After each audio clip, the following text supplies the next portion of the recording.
In this short video, I will talk about various scenarios and possibilities when our breathing gets affected. We will talk about some of the diseases related to lungs. Then we will talk about what is the way out. We will talk about non-invasive ventilation and BiPAP or BiPAP, and then we will talk about the effects of exercise and asthma and smoking. Okay, now let's start. And I have already talked about breathing and respiration in somewhat details in a previous video, which you will find in the description. Okay, whose link you will find there. Now the basic idea is that we breathe in oxygen either from the nasal cavity or even from the mouth, and then this oxygen goes through this pipe, trachea, and then to the lungs, and there you will see smaller tubes, okay, very small tubes known as bronchioles, and at the end of the tubes are small air sacs like this, which are known as alveoli. And basically in an adult human there are approximately 300 million alveoli, air sacs. Okay, now what happens is that when we breathe in oxygen, yes, so the oxygen goes from here to bronchiole to the air sacs. There basically the gas exchange takes place in this air sacs or bronchioles.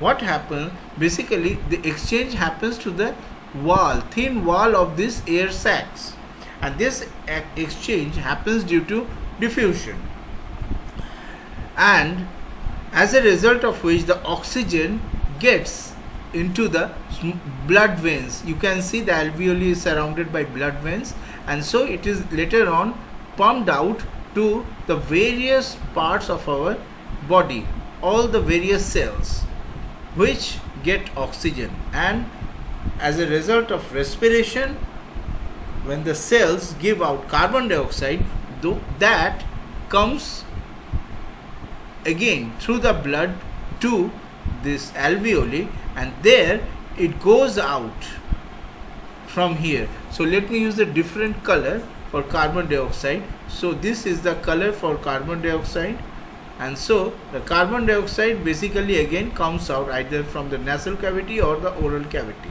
So that's the basic idea. So basically oxygen going in and carbon dioxide going out. Fine. Now let us talk about some of the diseases which cause damage to alveoli. Well, first is pneumonia. Very important lung disease that can be caused by bacteria, virus, or even fungi. Now what happens is that in pneumonia, these air sacs, alveoli, they get inflamed, so it gets bigger in one or both of the lungs. Now what also happens is that this inflated alveoli gets covered with pus, which is small liquid, and this makes it quite hard to breathe. And sometimes this situation, this pneumonia, can become life-threatening as well. Next is tuberculosis, which is also a very infectious disease caused by bacteria, TB for short, tuberculosis. Now this disease causes the growth of masses, nodules, basically in lung tissue. And what happens is that this TB bacteria multiply inside this alveoli, and as a result this TB bacteria, it causes destruction of the alveolar cells. So basically the actual place where we get the air gets into from air pathway, the air gets transferred to blood, that's the alveoli. And if alveoli is affected, then you can understand that the entire oxygen transfer to the cells will get affected. So this is again a very dangerous disease. Sometimes it becomes life-threatening. Next is pulmonary edema. This is also a condition where you see, as I have previously told you, sometimes some fluids get inside, they get collected inside the alveoli, some fluids, okay, and as a result of this fluid getting collected in the alveoli, what happens is that person cannot breathe well and there is respiratory failure. What is respiratory failure? It is a condition when your blood does not get enough oxygen. Why it can't get oxygen? Because of the pus inside it. Had there been air or oxygen, then it can be transferred. But if there is liquid inside, how can the air or oxygen be transferred to this blood veins connected to alveoli? So this is also a very threatening, life-threatening situation, pulmonary edema. Next is the case emphysema, which is basically a chronic or long-term lung disease. Emphysema. Now it usually develops in people who have a long history of smoking, and what happens is that in this case there is destruction of the alveoli because of the inflammation in the lungs, and the alveoli that remain, they also do not work well. What happens is that during breathing in and breathing out, these alveoli, they basically expand and contract. Okay, now because of this emphysema, what happens is that they lose their ability to stretch or spring back when the person exhales, and this leads to a condition called air trapping, which means that air always remains in the lungs even after exhaling. Okay, so you see, people with emphysema usually have more trouble exhaling than inhaling. We also have the important lung related disease, which is asthma.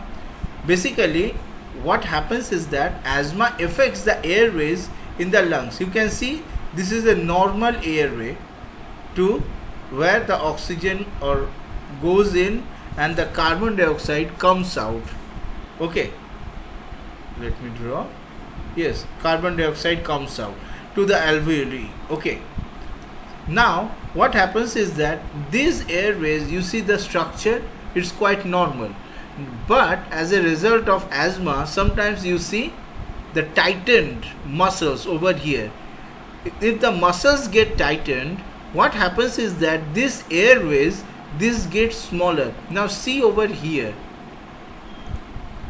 just see, there is so much space, there is so much space for air to move in, but because of the tightening of the muscles, in this case, see, the space is very much smaller compared to this case where the space was much more. So what happens? The person gets difficulty in breathing because now, because of the tightening of these muscles, what happens is that very less amount of air can be sucked in, or very less amount of oxygen basically goes in and carbon dioxide goes out.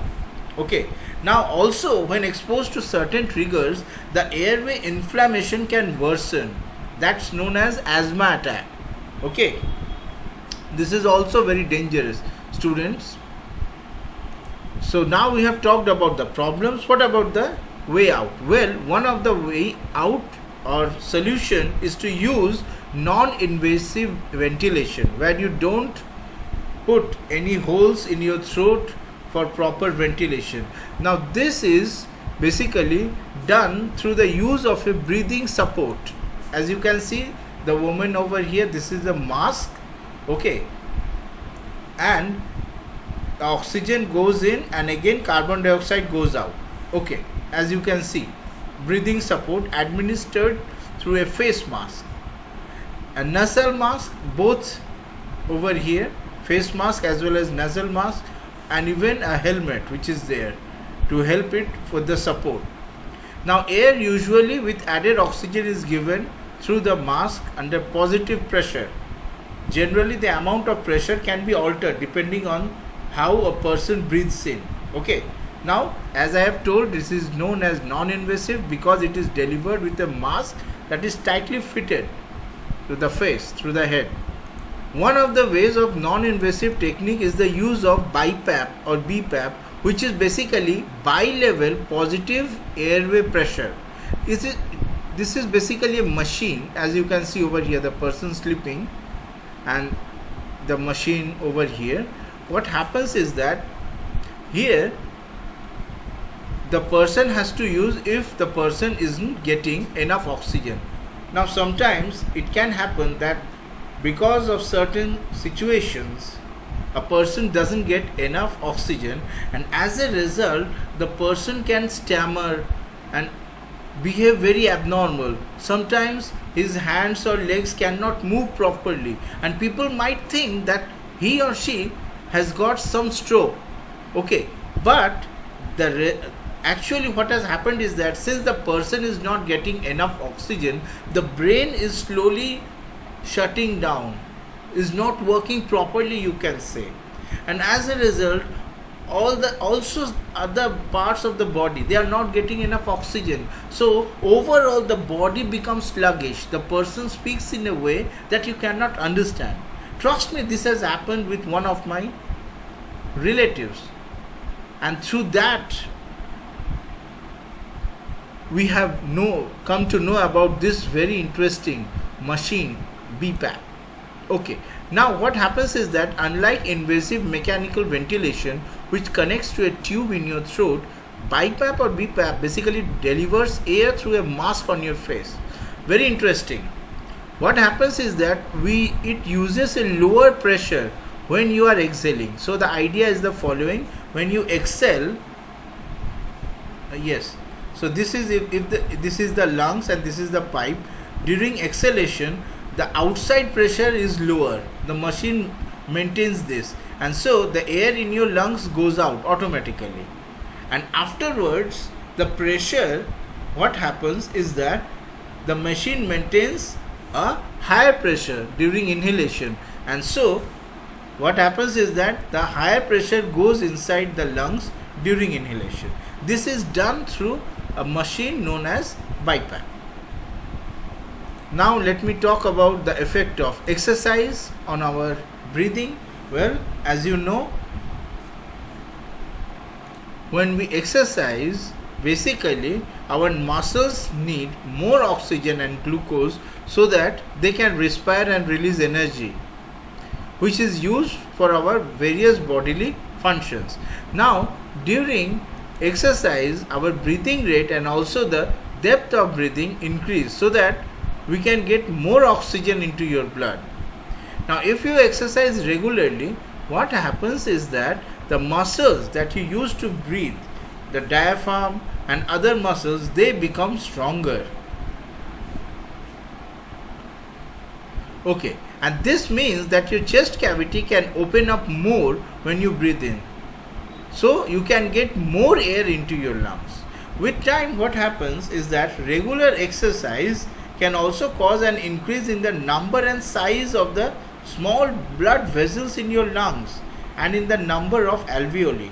This makes the gas exchange much more efficient. Say for example, compared to the people living in plains, people in the hilly areas, okay, since because of the altitude, the oxygen concentration is a little bit low. They have to, so from birth, the child, he or she has to work more for breathing, and as a result, people in hilly areas, they have got broader blood vessels in the lungs and even more number of alveoli.